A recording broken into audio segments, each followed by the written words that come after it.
আব্দুল কাদের মোল্লা যেদিন ওনাকে ফাঁসি দেওয়া হয়, জামাত নেতা। জামাত নেতা, তো আমার মনে হচ্ছিল যে একজন মানুষ, তাকে কোনো অপরাধ ছাড়া জুডিশিয়াল কিলিং এর মাধ্যমে ফাঁসি দেওয়া হচ্ছে, এবং তার ছেলেরা, তার মেয়ে, তার পরিবার কিভাবে একটা ফাইল নিয়ে একা। তো পরের দিন ওনাকে যখন ফাঁসি দেওয়া হলো এবং পরে জানলাম ওনার ঢাকার বাসাও হামলা করা হলো এবং ওনার বাচ্চাদেরকেও সেটা দেখতে দেওয়া হলো না। আমি জানি না ভাইয়া কি হয়েছে আমার। আমি আমার বাসায় গড়াগড়ি করে চিৎকার করে কাঁদতেছিলাম।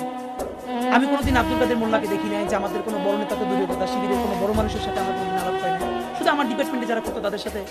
আমি চিৎকার করে গড়াগড়ি করে কাঁদতেছিলাম। আমার মনে হইতেছিল যে আমার অতি পরিচিত একজন মানুষ, যে মাজলুম, তারে আমাদের সামনে বসে, এইখানে আমার বাসার পাশে কোর্ট, আমার বাসা রামপুরা, এখান থেকে এত কাছে, তারে ফাঁসি দেওয়া হইলো কোটি কোটি মানুষের সামনে।